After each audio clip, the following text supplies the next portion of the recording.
তুমি একটু থামবে? সবাই কি বলতে চাই শুনি। হ্যাঁ, বাবার দেনা এবার আমি দেবো। বাবার জন্য আমরা সারা পৃথিবীর আলো দেখেছি, আর বাবার জন্য সামান্য দেনা শোধ করতে পারবো না? বাহ কচি, বাহ বাহ বাহ, তোমরা এসব কি শুরু করেছো? পর্দায় যা দেখছেন সবটাই কাল্পনিক এক খেলা, নিছক বিনোদনের জন্য সাজানো গল্পের মেলা।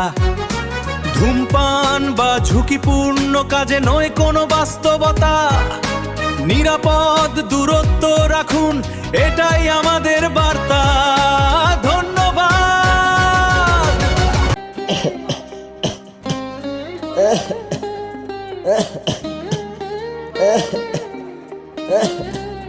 বড় বৌমা, বড় বৌমা। কি হলো, আপনি এখানে কি করছেন? বৌমা, আমাকে খুব খিদে পেয়েছে, কিছু খেতে দাও না বৌমা। বুড়োর শখ কত, বুড়ো খাবে? বুড়োর শখ কত, সারাদিন কাজ কাম নাই, শুধু খায় আর খায়। হাই গোপাল, কি করতে যে এখানে বিয়েটা করলাম, জীবনটা যেন ঝালাপালা হয়ে গেল। যান যান, ছোট বোর কাছে যান, আমার কাছে কিছু নেই। বৌমা, তাহলে আমাকে কিছু দেবে না? আমি চললাম ছোট বৌমার কাছে। খোকা, ও খোকা, ও ছোট খোকা, খোকা, ও ছোট খোকা, ছোট খোকা, একটু বাইরে আসো দেখি। হ্যাঁ বাবা, যাচ্ছি। ছোট খোকা, আমাকে খুব খিদে পেয়েছে, কিছু খেতে দাও না। বাবা, তুমি এমন করে বলছো কেন বাবা? বাবা, তাছাড়া এসব সম্পত্তি তো তোমারই। তোমার বৌমাকে কিছু খেতে দিতে বলছি। নাবিশা, শুনছো? একটু এদিকে এসো তো। কি হয়েছে তোমার? বাবাকে কিছু খেতে দাও না। হ্যাঁ, দিচ্ছি।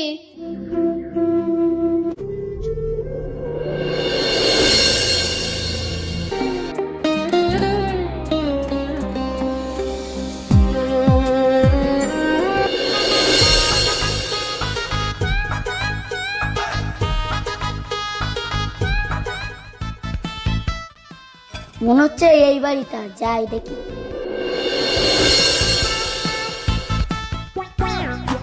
কাকা, আপনার নাম কি সাইফুল মোল্লা? হ্যাঁ হ্যাঁ বাবা, আমার নাম শরীফুল। কাকা, তাহলে আমাকে মিষ্টি মুখ করান। কেন কেন ভাইপো? আপনার ভাগ্যটা খুলে গেছে। তুমি কি বলছো ভাইপো? হ্যাঁ, আমি ঠিকই বলছি।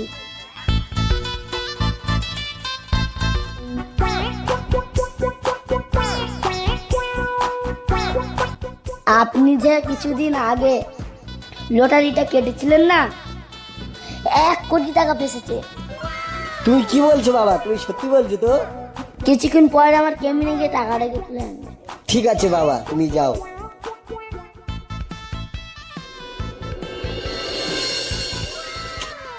এ তো খুশির খবর। আমার তাহলে ছেলে বউকে ডাকতে হয়। বড় ছেলে, ছোট ছেলে, বড় বৌমা, ছোট বৌমা, তোমরা একটু এখানে এসো।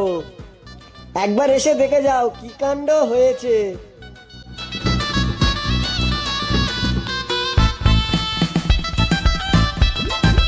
বুঝলে বৌমারা, 2 দিন আগে আমি একটা লটারি কেটেছিলাম। ওই লটারিতে 1 কোটি টাকা ফেসেছে। এ কি বলো বাবা? বাবা, তুমি কোনো চিন্তা করো না, আজ থেকে তোমার সব দায়িত্ব আমাদের। দাঁড়াও বাবা, তোমার জন্য আমি 1 কাপ চা করে আনি।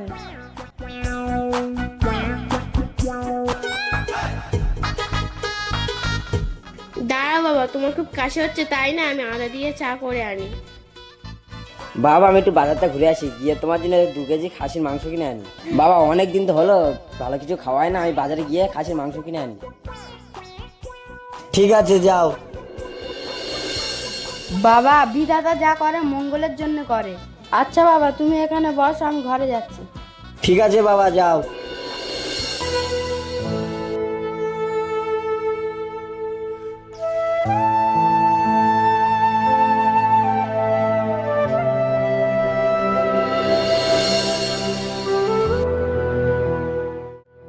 বাবা, তোমার স্নান করার জল গরম হয়ে গেছে, বাবা স্নান করতে আসুন। কি হলো বাবা, শুনতে পাচ্ছেন না নাকি? বাবাকে ডাকছি, বাবা কোনো সাড়া দিচ্ছে না, তোমরা তাড়াতাড়ি এসো।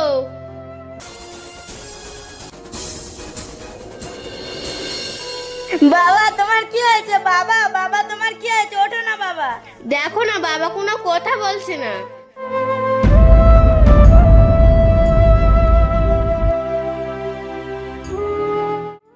বাবা আর নেই।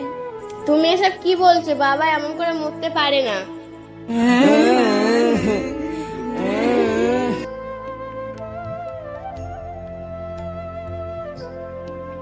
বাবা তুমি মরে গেলে, মরার আগে টিকিটটা কোথায় রেখে গেলে বলে গেলে না। বাবা তুমি আমাদেরকে টাকা না দিয়ে চলে গেলে। বাবা তোমাদের টাকার কথা বলতে একটু লজ্জা করে না?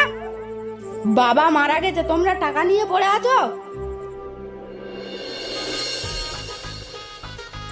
সারফুল চাচা, ও সারফুল চাচা, কই গো? বাইরে এসো। তুমি কি শুনতে পাচ্ছ না? বাইরে মনে হয় উকিল এসেছে, ডাকছে, চলো তো।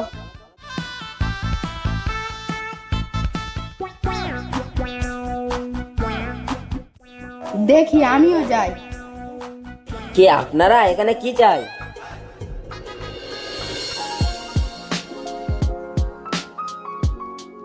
সব সরে দেখি।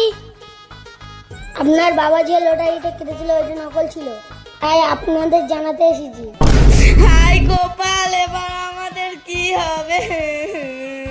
তুমি একটু থামবে? সবাই কি বলতে চাই শুনি। আপনারা কি বুঝতে পেরেছেন? আমি এখন আসি। তোমার বাবা আমাদের কাছ থেকে 5 লাখ টাকা দেনা করেছিল।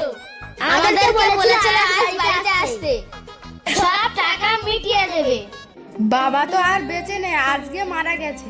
আমরা আর কোনো কথা শুনবো না। আজ বেঁচে নেই তো কি হয়েছে? আজই টাকা দিতে হবে। তোমার বাবার টাকা তোমাদেরকে দিতে হবে। আমরা কোথায় পাবো? আর তাছাড়া আমার বাবা বেঁচে থাকতে আমার কোনো লাভ হয়নি। আমার বাবা মরেও আমাদের শান্তি দেয়নি এবং মাথার উপরে ঋণের বোঝা চাপিয়ে দিয়েছে। না না, আমরা টাকা দিতে পারবো না। শুধু শুধু বাড়ি থেকে ঝামেলা টেনে আনা। দাদা তুমি একটু থামবে? বাবার লাভ লোকসান পরে আসবে, বাবা তো এখন মারা গেছে।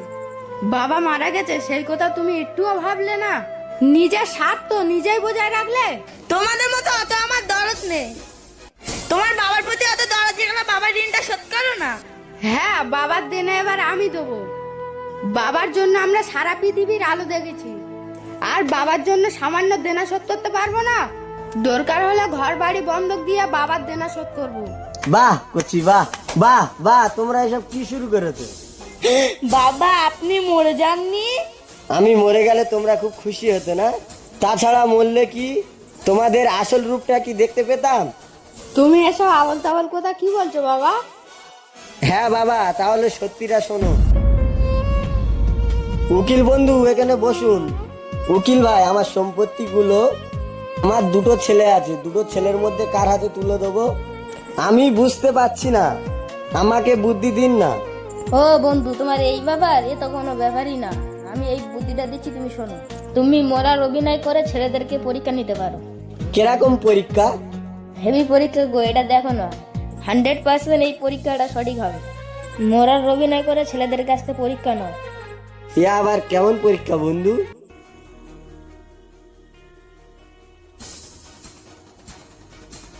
তাহলে আমি চললাম। ঠিক আছে যাও। ঠিক আছে বন্ধু, তুমি যাও, পরে ফের দেখা হবে। আবার আমি সেই মতন নাটকটা করেছিলাম, উকিলকে আসতে বলেছিলাম। এই পরীক্ষায় ছোট ছেলে পাশ করেছে, ছোট ছেলের বউও পাশ করেছে, আর তুমি ফেল করেছো। আমাদেরকে ক্ষমা করে দাও বাবা। আমাদেরকে ক্ষমা করে দাও বাবা। তোদেরকে কোনোদিন ক্ষমা করব না। না বাবা, এরা অজান্তে ভুল করেছে, এদেরকে ক্ষমা করে দাও। তাছাড়া এসব সম্পত্তি আমি একা নিয়ে কি করব? আমরা সবাই একসাথে মিলেমিশে থাকবো, এর চাইতে ভালো আর কি হয়? ঠিক আছে, তোরা এত করে বলছিস, আমি ওদেরকে ক্ষমা করে দিলাম। শুধু তোর ছোটবার কারণে আমি ক্ষমা করে দিচ্ছি। এই সব ঠিক আছে, ভাই ভাই এক জায়গায় হ।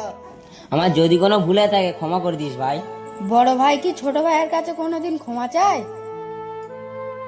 বাবা আমার ভুলে গেছে, বাবা আমাকে ক্ষমা করে দিন। বড় যে হয় সে, যে অন্যের শত ভুলে সত্ত্বেও সবাইকে আপন করে নেয়।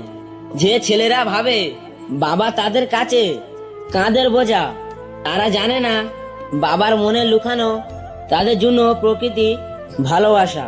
মাথার ঘাম পায়ে ফেলে যে রোজগার করে পরিবারের মুখে একটু হাসি ফোটানোর জন্য। সে হলোই বাবা। আমরা শুধু বাবার শাসনটাই দেখি, আবার মনে আমাদের জন্য ভালোবাসাটা দেখতে পাই না। বাবা আমাদেরকে সৎ পথে চলতে শেখায়। এই শাসনের মাধ্যমে আমাদেরকে শাসন করে বাবা, নিজেও কষ্ট পায়, আমাদের সুখেতে ভুলে যায়। বাবা নিজে সারা দিনের ক্লান্ত পরিশ্রম, দুঃখ, কষ্ট মনে জমানো, হতাশা।